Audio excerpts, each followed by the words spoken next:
2.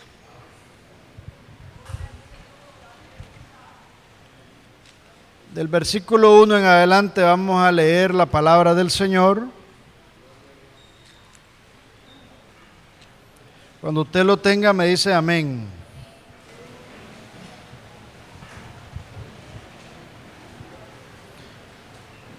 Vamos a leer la palabra del Señor.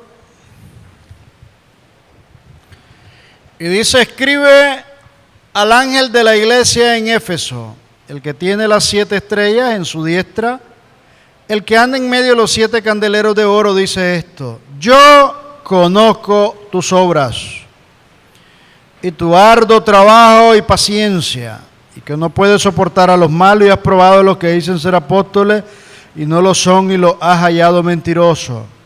Y has sufrido y has tenido paciencia y has trabajado arduamente por amor de mi nombre y no has desmayado. Pero tengo contra ti que has dejado tu primer amor.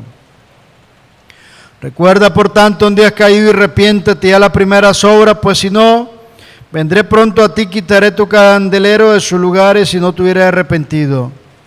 Pero tienes esto, que aborrece las obras de los nicolaitas, las cuales yo también aborrezco. El que tiene oído, oiga lo que el Espíritu dice a las iglesias. Al que venciere le haré a comer del árbol de la vida, el cual está en medio del paraíso de Dios. Amado Dios, en el nombre de Jesús, en esta tarde, entro al trono de tu gracia para suplicarte tu ayuda y que tú me concedas la oportunidad hoy de ser instrumento en tus manos. Yo no puedo hacer absolutamente nada, Dios. El que puede y todo lo sabe está aquí, el precioso Espíritu Santo. Ayúdame, Dios. En el nombre de Jesús te lo ruego y te lo clamo. Yo ato todo espíritu contrario al tuyo y lo echo fuera de este lugar. Por los méritos de Cristo te lo pido. Amén y amén. Tomen asiento, hermanos, todos.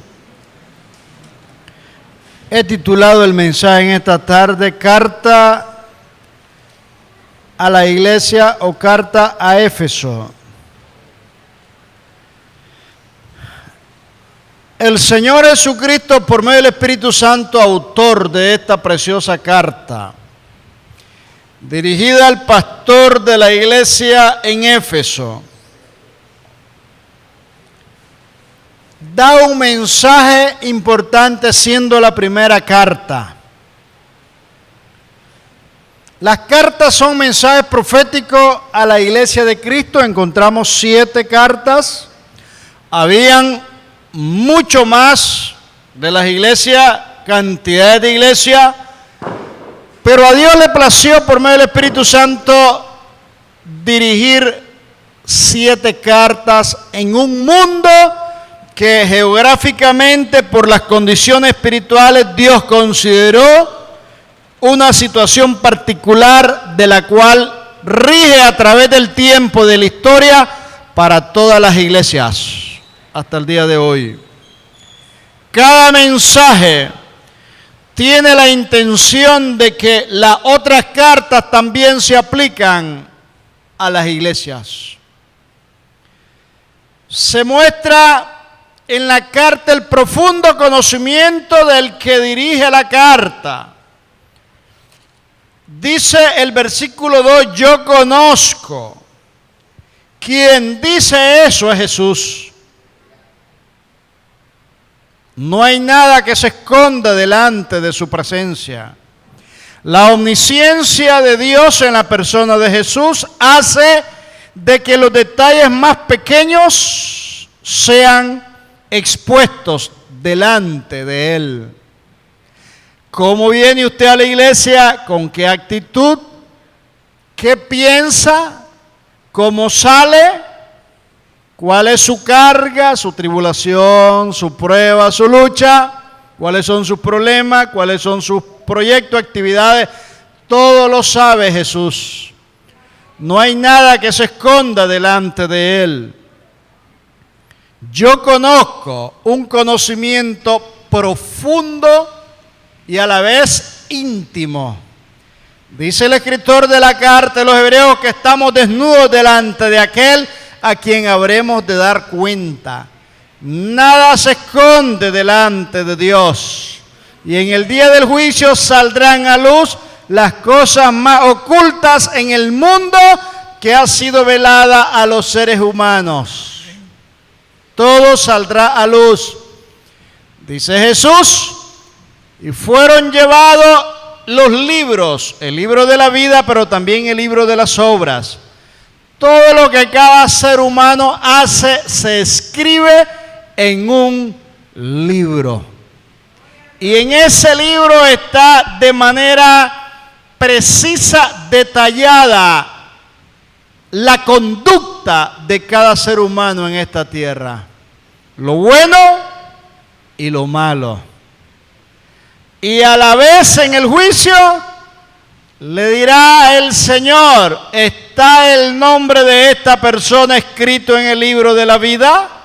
La pregunta más importante es, ¿se encuentra su nombre escrito en el libro de la vida? Porque estamos delante de Jesús, el juez de aquel día, y que actualmente es la cabeza de la iglesia. Yo conozco tus obras. Se dirige al pastor de la iglesia identificándose quién es el que habla, el que tiene las 7 estrellas a su diestra, el que anda en medio de los 7 candeleros de oro, dice esto: la omnisciencia de Dios. Cada obra de cada creyente, de cada congregación es puesta en evidencia, en especial de esta iglesia, qué era lo que estaba haciendo. Y Jesús le dice, yo conozco tus obras, hacían muchas cosas para Dios. Tu arduo trabajo, se esforzaban a pesar de las luchas y limitaciones que tenían. Y paciencia, soportaban los momentos de tribulación porque resistían con esa cualidad y virtud que el Espíritu Santo da como fruto, que es la paciencia. Y tenían otra característica importante, no soportaban a los malos. Y has probado los que dicen ser apóstoles y no lo son y lo has hallado mentiroso. Una iglesia debe de tener como una característica fundamental el celo de Dios en su vida. Nosotros no podemos relacionar conductas indebidas, pecaminosas y de maldad y convivir con ella como que fuera algo normal. Tenemos que actuar con celo de Dios para poder hacer separación entre lo bueno y lo malo, entre lo limpio y lo no limpio, entre lo santo y lo profano. Tenemos que ayudar a las personas que han fallado para una restauración, pero tenemos que poner las cosas en su debido orden. No soporta a los malos. La iglesia es el cuerpo de Cristo. No es una institución donde aquí se convive con el pecado y cada quien hace lo que le da la gana, como dice el libro de los reyes, de los jueces. Aparece 4 veces la frase donde se menciona que no había rey en Israel y cada quien hacía lo que le parecía. Cada quien hacía lo que le daba la gana, y en el capítulo 18 me habla de un hombre en el libro de los jueces, donde se fue detrás de la mujer que le había sido infiel, y por su blandenguería y no haber puesto en orden su vida espiritual y su casa, provocó la muerte de aproximadamente 100,000 personas. Una persona que le da rienda y culto a la carne provoca desastre en su vida, hogar, familia y en una nación. Fue detrás de la concubina que le había sido infiel y luego detrás de la concubina de lo cual tenían esposa los levitas, la concubina era la adicional. Muchas veces tomaban otras mujeres para que procrearan hijos cuando la esposa no le podían dar hijos. Él la trae de regreso y en la noche no quiere pasar en la tierra de los jebuseos, que eran un pueblo enemigo de Dios en Jerusalén, sino que va a Gaba de Benjamín y un anciano extranjero le da hospedaje y luego ya sabemos el resultado. Triste y lamentablemente, miles mueren cuando la persona le dan culto a la carne. Cuando una persona no tiene a Jesús como rey de su vida y no ordena su vida, su hogar, su familia, lo único que provoca es un caos en todo su alrededor. Y dice Jesús, no soportas a los malos. Uno tiene que tener distancia en contra de aquello que no va de acuerdo a lo que Dios establece en su palabra. No soporta la maldad. No se debe permitir en la iglesia aquello contrario a la palabra y que nosotros lo justifiquemos. Tenemos que ver la conducta de cada cristiano a la luz del prisma o del cristal de la misma palabra de Dios. El hombre que fue designado por Dios para unir a dos reyes, a Saúl y David. Samuel, un hombre santo, íntegro, honesto, correcto. De pronto un día llegan los ancianos del pueblo y le dicen: Samuel, venimos a hacerte una petición. Te pedimos que lo siguiente, porque tus hijos, como son corrompidos y se dejan sobornar y son malos jueces, tú nos pongas un rey como las otras naciones. Porque tú ya estás viejo, Samuel, y queremos un rey que nos gobierne, que salga con nosotros a la guerra y que entre. Samuel había tenido dos hijos, Joel y Abías. Samuel sabía lo pervertido de sus hijos, pero cuando le dicen que ya no quieren que Jehová lo gobierne, Samuel se entristece. Y le dice Jehová en oración a Samuel, le dice: a ti no te han desechado, es a mí. Cuando un cristiano deja de poner a Dios en primer lugar en su vida, ya no es Dios el que dirige su vida, su hogar y familia, causa tristeza a los sentimientos de un Dios santo, porque son otras las prioridades. ¿Qué era la iglesia y en la ciudad de Éfeso lo que concurría?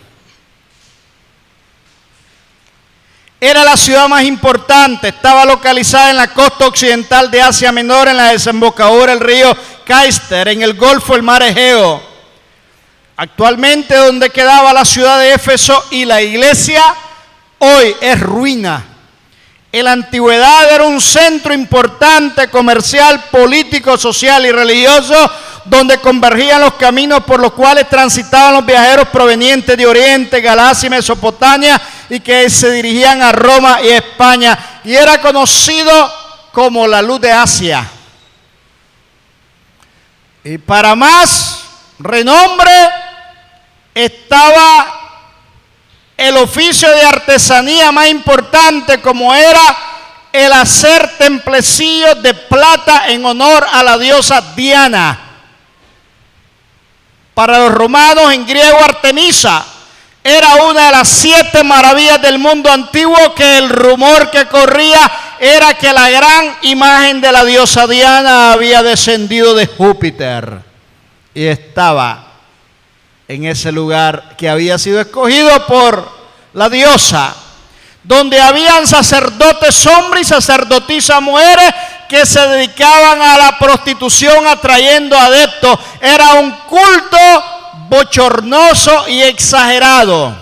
En esa condición es que Dios dirige al apóstol Pablo dejando un matrimonio llamado de Aquila y Priscila, y fundan ellos la iglesia en el año 52 después de Cristo, la iglesia de Éfeso. Más tarde encontramos que Pablo deja a Timoteo, el primer pastor oficial en la iglesia de Éfeso. Vamos a leer Hechos capítulo 18, versículos 18 al 22. Nos gozamos en esta tarde. Pablo permaneció ahí muchos días, luego se despidió de los hermanos y navegó a Siria junto a Priscila y Aquila. En Cencrea se rapó la cabeza porque tenía hecho un voto.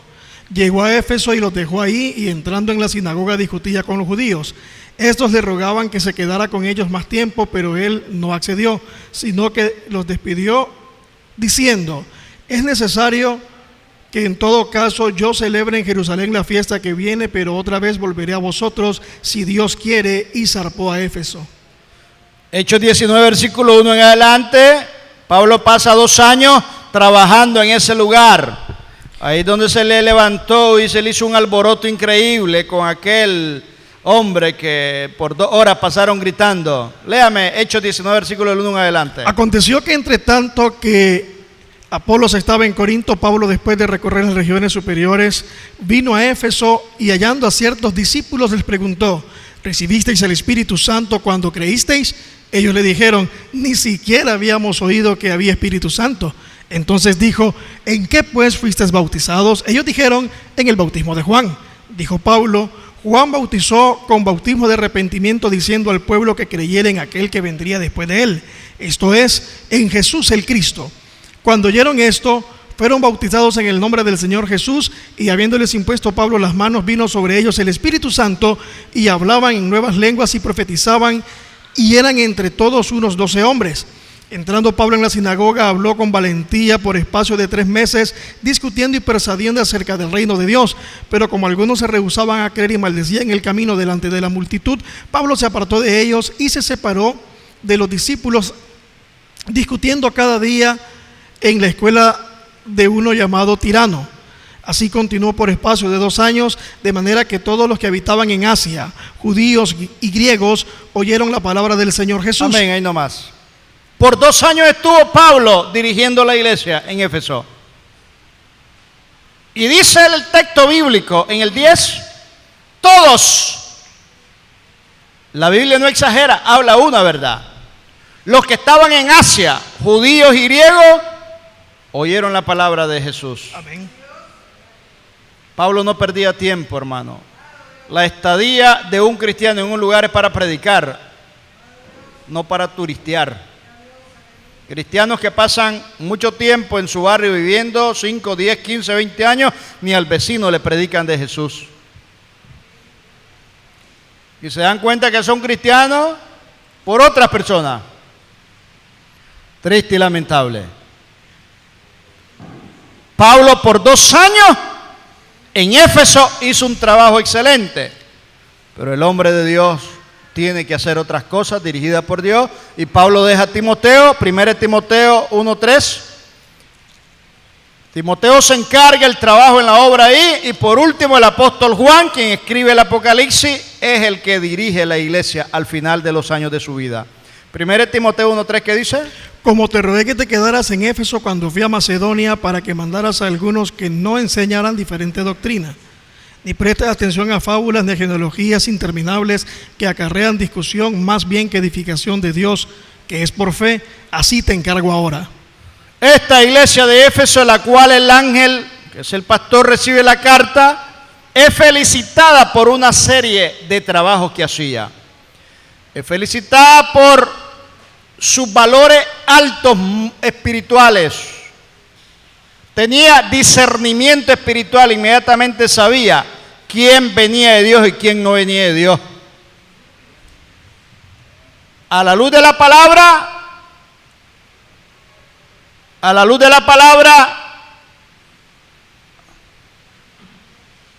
reconocían lo que cada quien al llegar decía o hacía, y si era de Dios o no era de Dios. Inmediatamente probaban los espíritus. Como dice Juan, 1 Juan capítulo 4, versículo 2, probad todos los espíritus si son de Dios. La iglesia necesita el don del Espíritu Santo para discernimiento de espíritu. Cantidades de iglesias han sido divididas, han sido destruidas, han sido contaminadas por una falsa doctrina, por la falta de discernimiento espiritual. Y eso es un celo y cuidado que todo pastor y todo líder debe tener en la iglesia del Señor. No darle lugar para predicar a cualquiera, sino a aquel a quien Dios le dirija que debe predicar. Reconocían los malos y los rechazaban inmediatamente. Todo aquello que no tenga fundamento bíblico debe ser rechazado. Esa es la labor del magisterio o del ministerio maestro en la iglesia. Dios levanta pastores, maestros, evangelistas, profetas, apóstoles, pero la labor del maestro es enseñar y trazar la palabra para edificar a los santos en la obra del ministerio y rechazar lo que no viene de Dios. ¿Qué es lo que es de Dios? Lo que está en la palabra, pero no todo lo que es de la palabra se debe aplicar. Cuando Judas se ahorca, usted y yo no debemos de ahorcarnos. Salomón tenía 1000 mujeres, usted y yo no debemos de tener 1000 mujeres. Sino que debe de haber una coherencia doctrinal. ¿Qué es lo que vamos a aplicar como doctrina bíblica en la iglesia? Aquí no es cuestión que se ponga alguien a hablar cualquier cosa. Es doctrina de la palabra del Señor. Y Cristo elogia ese trabajo minucioso con un buen lente que tenía esta iglesia. Inmediatamente entendieron. Un día un hermano se puso a hablar en lengua.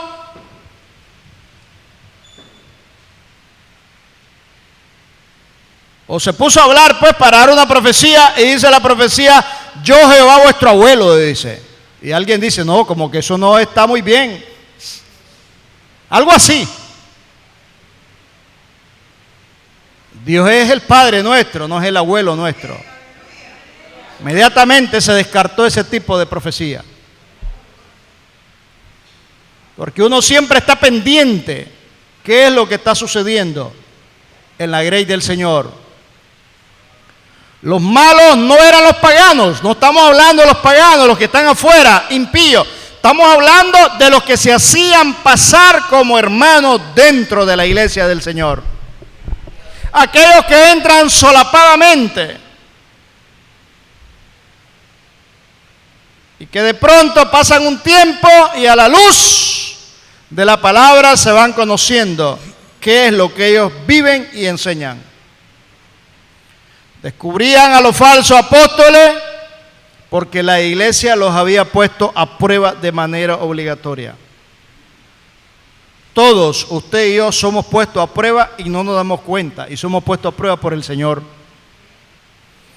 Y a veces le decimos al Señor: Señor, ¿qué quieres tú que yo haga? Y pasan meses, y pasan años, y Dios no nos responde. Pero estamos siendo puestos a prueba por el Señor. Dios está tratando con nosotros. Dios está viendo el grado de temple o de material del cual somos hechos y estamos constituidos como cristianos. Una persona puede decir: aquí no me dan lugar, y se va y se corre. Rápidamente se desespera. A un hermano de esta iglesia le dijeron: mira, ahí como que no te están valorando, porque ese es el problema, que todo el mundo quiere ministerio, pero no es del que quiere esto ni el que corre, sino es de Dios quien tiene misericordia. Yo puedo anhelar muchas cosas para Dios, pero cada vez que termino en oración yo tengo que agregar la frase: si es tu voluntad. Yo anhelo mucho para Dios, yo deseo para Dios. Cuánto deseo ver una iglesia llena, una congregación sólida en la palabra, unos hermanos tremendos. Pero hay una frase que siempre tengo que agregar en oración: Señor, conforme a tu voluntad. Y eso a mí me cierra la boca y me sujeta, porque no es lo que yo quiero, es lo que el Espíritu dice a la iglesia. Y estamos hablando de Espíritu Santo en E mayúscula. A mí no me impresiona ningún ministerio. Lo único que a mí me impresiona es que yo esté haciendo la voluntad de Dios.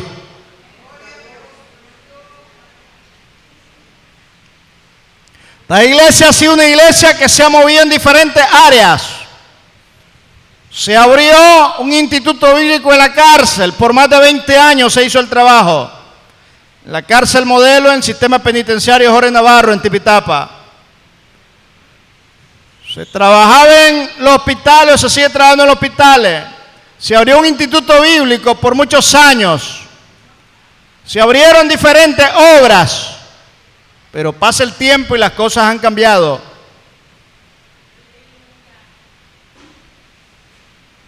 Y a veces uno le pregunta a Dios: Dios, ¿qué quieres tú que yo haga?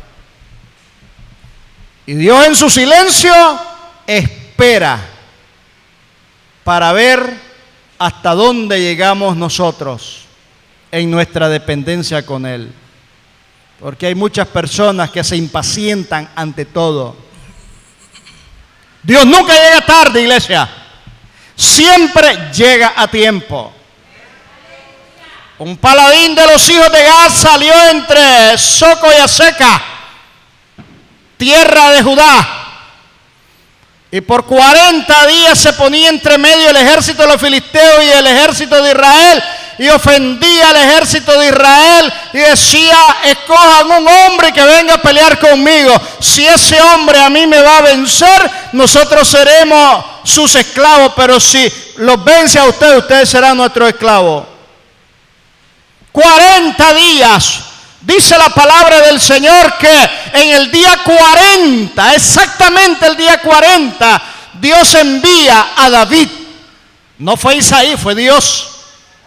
Isaí le dice: llévale estos panes y esta comida a tus hermanos que están en el ejército de Saúl, y llévale al jefe de ellos, el primer responsable de la guarnición ahí. Llega David con los panes y todo, y escucha al paladín gritar, porque salía 2 veces al día, en la mañana y en la tarde. Y David dice: pero ¿qué es lo que está pasando? ¿Y qué le darán al hombre que venza a este incircunciso filisteo? Oh, el rey le va a eximir de impuestos a él y a su casa, y le va a dar a su hija como esposa. Su hija Merab no había contraído matrimonio, la hija mayor de Saúl. Y llega David y sus hermanos se molestan. El cristiano carnal siempre viene molesto con las cosas espirituales de aquellos hermanos que quieren someterse más a Dios. Tú vienes aquí de curioso porque quieres ver la batalla. Tú eres un metiche. De repente llega oído de Saúl y lo llevan delante de Saúl, y Saúl le dice: tú quieres ir a pelear. Como que no me huele bien, tú no has sido hombre de guerra desde tu juventud, te voy a poner mi armaduras. David no estaba acostumbrado a la armadura, la desecha, y David le dice: tu siervo irá a pelear contra ese filisteo, porque no voy a permitir que ofenda y desafíe al ejército del Dios vivo.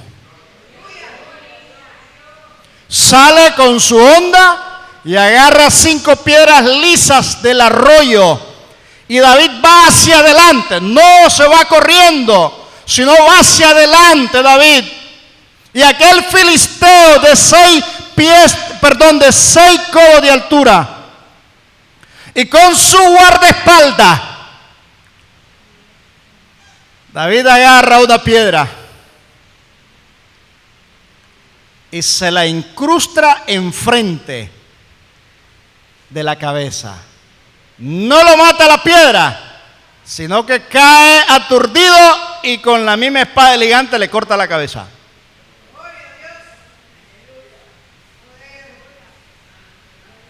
David vence. Pero en el tiempo de Dios, el día 40, exactamente terminaba a las 6 de la tarde. Y antes de las 6 de la tarde, cuando el gigante había dado su última insulto y ofensa, muere en manos de Dios. Dios nunca llega tarde. Cristianos que se desesperan ante una necesidad apremiante y cometen locuras. Saúl es el típico caso del que se desespera. El ejército se desbandaba y él ofrece sacrificio. ¿Desde cuándo Saúl está llamado para ser sacerdote? ¿Desde cuándo? Empieza a ofrecer sacrificio y antes que el día terminara viene Samuel con sus pasitos contados. ¿Qué has hecho? ¿Has actuado locamente o neciamente? Es que me esforcé porque el pueblo se desbandaba y no había quien ofreciera sacrificio.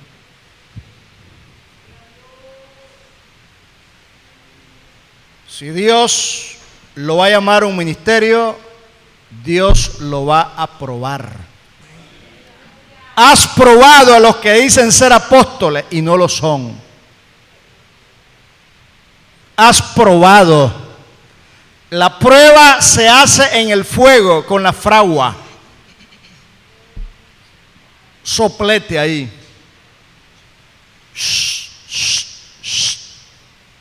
Para darle más fuego. El oro brilla más. La escoria sale y se bota. Cristianos que llevan orando por un problema y al año se desesperaron y le dijeron a Dios, yo creo que como que aquí ya no hay mucho que hacer. Y así pierden su casa porque nunca perseveraron esperando en Dios por una casa. Así pierden su vehículo y así algunos dejan de recibir el hijo que tanto anhelan porque dejan de orar a Dios.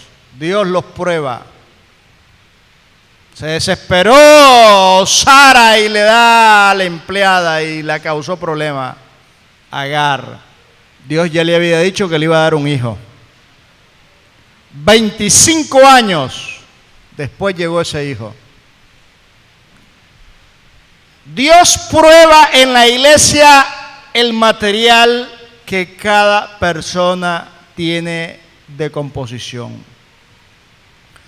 Y el Señor le dice, aborrece a los nicolaitas también, quiero decirte. Yo también lo aborrezco. Has sufrido, has tenido paciencia, has trabajado mucho. Aborrece la obra de los nicolaitas, que eran una obra combinada del secularismo en el clero. Como pudiéramos decir ahorita, por poner ejemplo, meter la política en la iglesia. Que se puede convivir perfectamente, como algunos andan ahí con su discurso, que los pastores sean alcaldes, que los pastores sean diputados, que los pastores sean políticos. No, Dios no va a contradecirse. Si te llama una cosa es una cosa, y lo de Él es más importante. Jesús le dice a Pilato, mi reino no es de este mundo.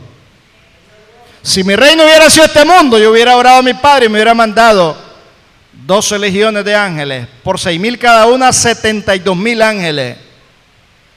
Pero no es de este mundo, Pilato. Y el mensaje que vamos a entrar en esta tarde es cuando Cristo le dice, pero tengo contra ti que has dejado tu primer amor. Yo he estado pensando en esta frase y he hecho todas las investigaciones hasta donde Dios me ha permitido hacer. Pero yo creo que cuando Cristo le dice en la carta al pastor de la iglesia que ha dejado el primer amor, con la iglesia por supuesto, yo creo que el corazón de Jesús está quebrantado por la tristeza del cambio que la iglesia ha tenido en haber puesto a Dios en un segundo plano. En Juan capítulo 21, léame hermano, hay una pregunta que le dice Jesús a Pedro, Pedro, ¿tú me amas? Léame en los versículos donde aparece eso. 3 preguntas le hace Jesús. Pedro, ¿tú me amas? ¿Pedro me ama? Vamos a ver. Bendito el nombre del Señor Jesús.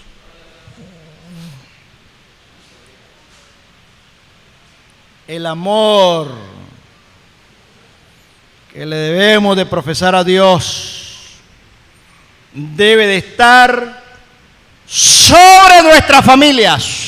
Amén.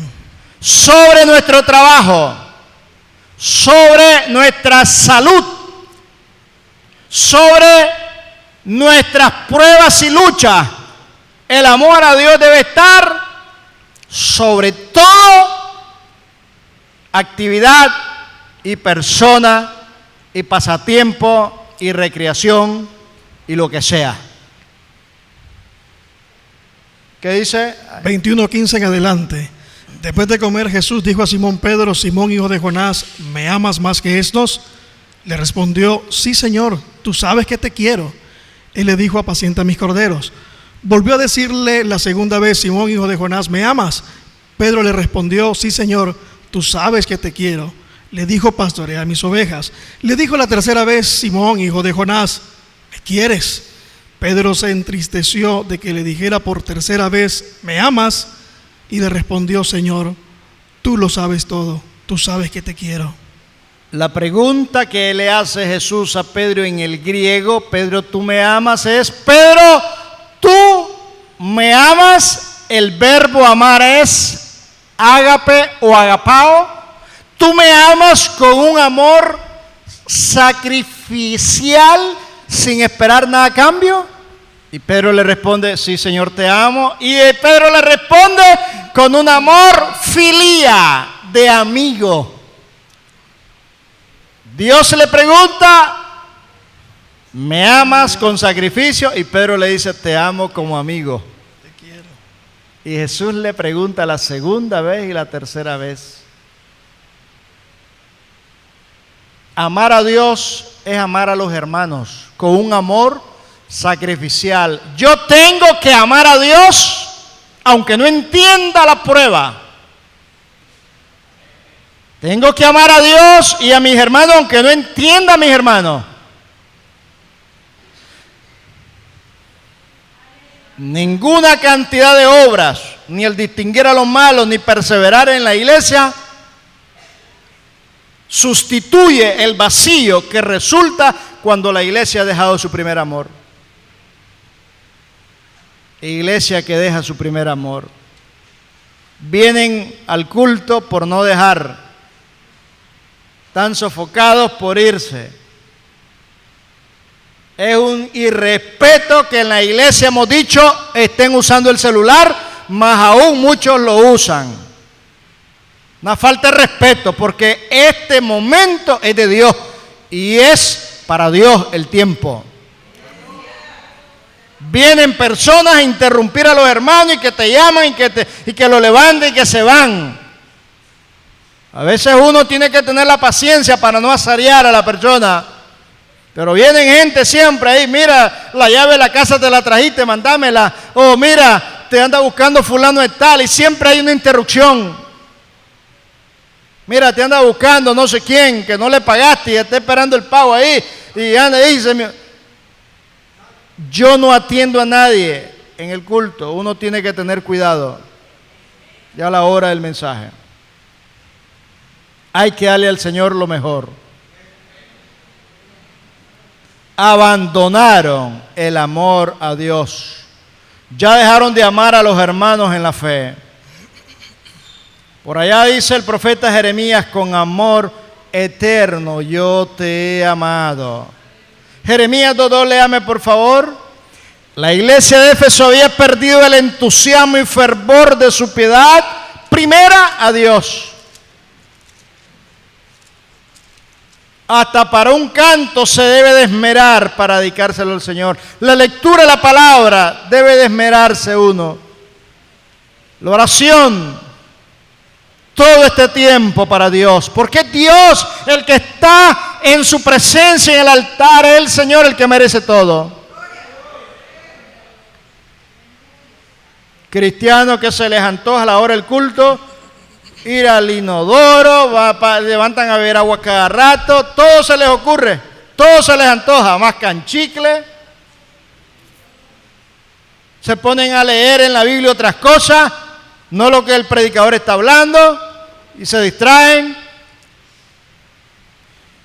y empiezan a ver los zapatos del que está abajo, el que sigue adelante, o la persona que están distrayéndose en todo.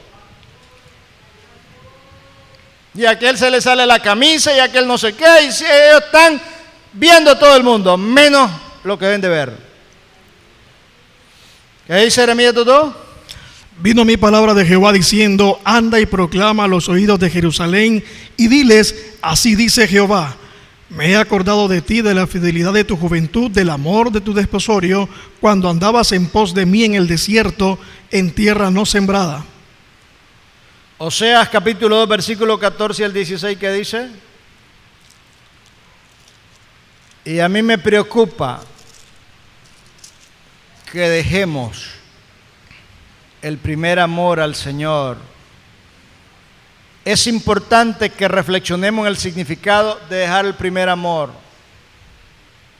A mí me preocupa como pastor, porque una iglesia puede nacer con el mayor deseo, el mayor fervor, la fragancia, el respaldo de Dios y todo, pero con el tiempo se va apagando. ¿Por qué? Porque nosotros le vamos dando cabida a otras cosas y a Dios lo vamos dejando en un segundo lugar. No, hermano, no voy a venir a la iglesia porque hoy es la final del fútbol.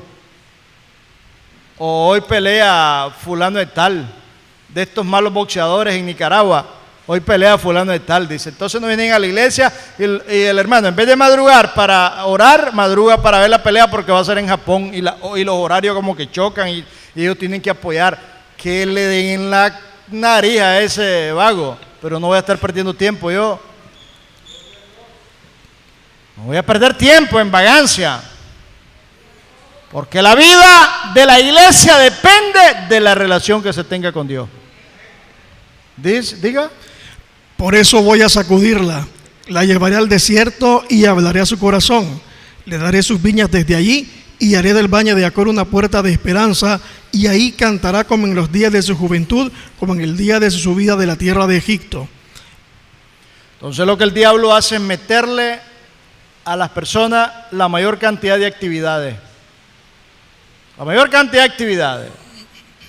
Meten actividades de día y de noche, en el deporte, en la cultura, en la religión, en todo le meten actividades y bam, bam. Entonces la gente no tiene respiro porque detrás de un programa viene otro, viene otro, viene otro, viene otro, viene otro, y la gente está inmersa en un mundo de noticias y de actividades.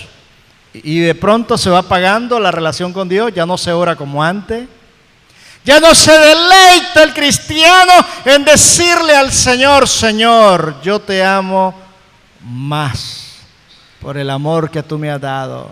Ayúdame a no fallarte. Señor, yo te doy gracias porque enviaste a Jesús a morir en la cruz del Calvario por mis pecados. Yo te doy gracias por esta gran salvación, Señor. Yo te agradezco por la vida, Señor. Desde los zapatos que tú me das, yo te doy gracias, Señor, que aunque uno esté enfermo y en prueba, tú me tienes en tu mano en salvación. Te doy gracias, Dios, porque a pesar de todo, nunca he dejado de comer ni de beber. Y uno se deleita en esa relación con Dios maravillosa.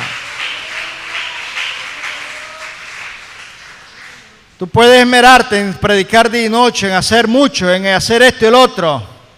Pero si usted no le da en la intimidad a Dios el lugar y el momento adecuado, Dios se entristece porque usted lo hace ya como de sobra. ¿Cómo es su relación con Dios en la oración? En la lectura de la palabra. Personas que tienen negocio, se ponen a leer la Biblia y están interrumpiéndole cada rato. Una libra de arroz y dejan la Biblia, ya me va el arroz. Deben vender una gaseosa, va la gaseosa ahí. A Dios hay que darle un lugar especial. A Dios hay que darle un lugar especial.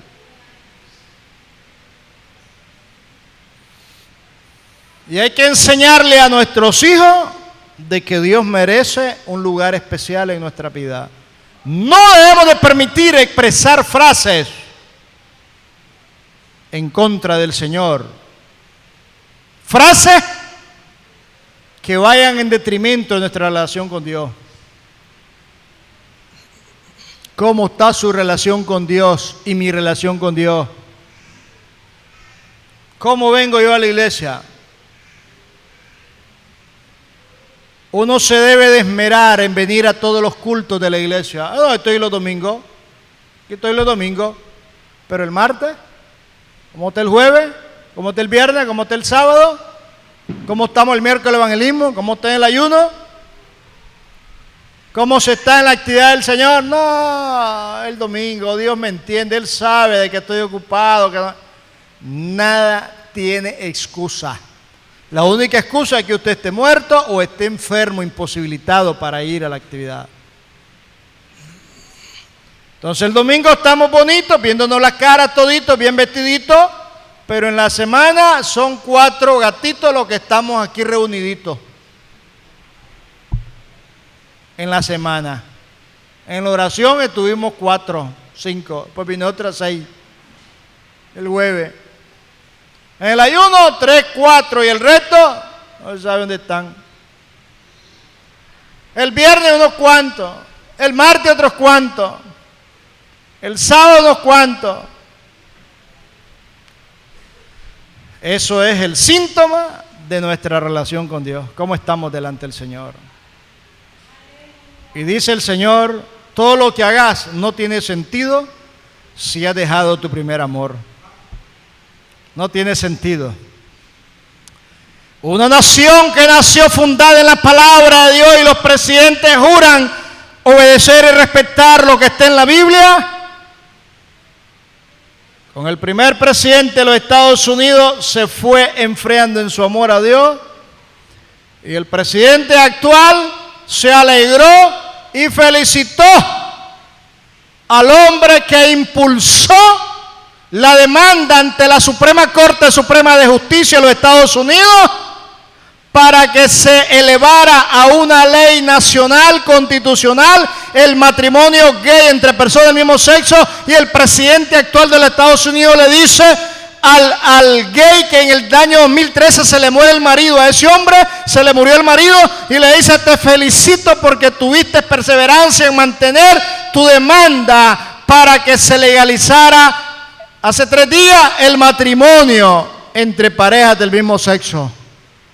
Una nación que es fundada en la palabra de Dios, donde en la escuela se oraba antes de iniciar las clases. Una nación que se corrompió hasta el día de hoy. Y lo más triste y desastroso es que ellos no saben que a cada acción hay una reacción. Dios acciona en contra del pecado. Miles de parejas besándose en alegría, hombres con hombres y mujeres con mujeres, porque para ellos fue una victoria total y rotunda de que tuvieron, que se aprobó el matrimonio en todos los 52 estados de los Estados Unidos entre personas del mismo sexo. Esa es una victoria para ellos. Una nación que nace y se funde en la Biblia, porque fue inspirada en la palabra de Dios por los misioneros ingleses que llegaron a esas tierras áridas en el año de 1700 y resto. Una nación que nace bajo el temor de Dios y que salen los primeros ordenamientos poderosos, hombres de Dios en los cuales Dios levanta y se hacen campañas y miles de gente se entregan a Cristo. Una nación de bendición donde la mayor parte de los misioneros del mundo salen de Estados Unidos. Hoy es una nación degenerada y corrompida en todo el sentido de la palabra. Gloria a Dios por aquellos cristianos todavía que se guardan y oran y claman a Dios para que Dios tenga misericordia. Hoy celebra los degeneres y los desenfrenos más grandes. de la víspera se saque el día. Ese es el ejemplo que estoy poniendo para la iglesia. Si la iglesia se enfría en su labor, lo que viene es una anarquía en la iglesia. Cada quien va a hacer lo que le da la regalada gana. Que Dios nos ayude, iglesia, pero tenemos que poner nuestra barba en remojo. ¿Estamos orando por los perdidos? ¿Estamos orando por nuestra familia? ¿Estamos orando por los vecinos? ¿Qué estamos haciendo?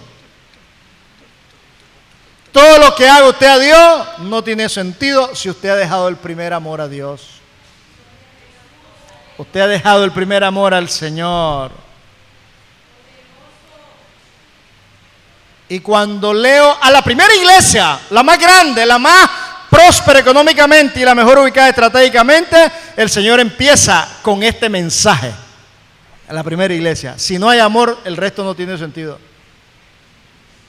Si yo hablase lenguas humanas y angelicales, si diera mi bien a los pobres y diera mi vida por los demás, y no tengo amor, nada soy. Nada soy. Nada soy. No lo entendamos en un amor carnal, ¿verdad? Como algunos, que algunos jovencitos aman a otras jovencitas, pero a las viejas y a las otras no las aman. No, eso es un amor carnal.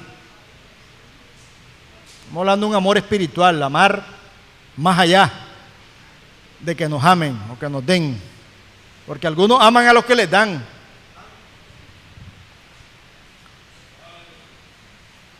Si alguien va a reconciliar en esta tarde, José Ruiz, pase adelante. Usted va a reconciliar. Antonio Telles desde Chile va a reconciliar en este momento. ¿Quién más va a reconciliar en esta tarde? ¿Alguien más? ¿Quién más va a reconciliar? Usted vino aquí porque Dios la trajo, no porque alguien lo invitó. Usted vino aquí porque Dios quiere salvarlo, no para que usted se pierda. Y el Señor ya está cerquita a las puertas. Nada tenemos que hacer. ¿Quién más pasa a acompañar a este caballero? ¿Alguien más? No se esté haciendo el fuerte. Usted sabe que Dios lo trajo. Y usted sabe que si sale de aquí mal espiritualmente, cualquier cosa le puede pasar. ¿Quién más acepta o reconcilia?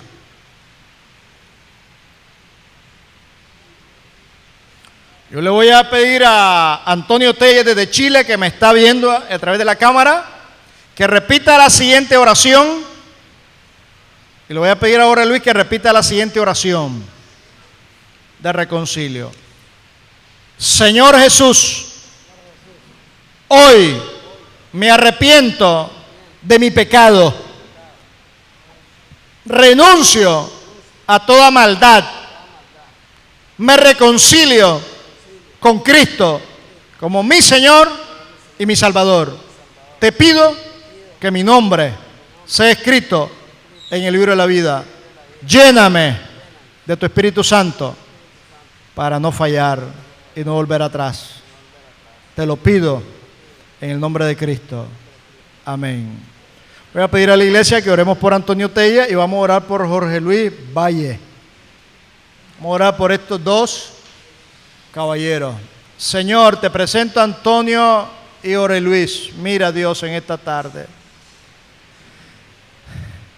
En la distancia tú obras milagro y ellos no se han avergonzado de ti. Guárdalo, Dios, ayúdale, Dios. Si están enfermos, sánalos, suple sus necesidades. Bendícelo, Dios. Anímalo, Dios. Llénalo de ti. No permitas que el diablo les quite la vida antes de tiempo. En el nombre de Cristo te lo pido. Amén y amén. Puede pasar allá al fondo donde está la hermana para que le tomen sus datos. Démosle un aplauso al Señor. Yo dejo al hermano que va a orar por las necesidades. Hermano Pedro, vamos a estar orando por las necesidades que los hermanos en la radio han hecho. Y después el hermano Pedro nos despide en oración. Bendito el nombre del Señor. Aleluya. Gloria a Dios. Dios les bendiga, hermanos y hermanas. Vamos a entrar a un periodo de oración. Hay muchos hermanos y hermanas, ¿verdad?, que están en sintonía, ¿verdad?, con este culto.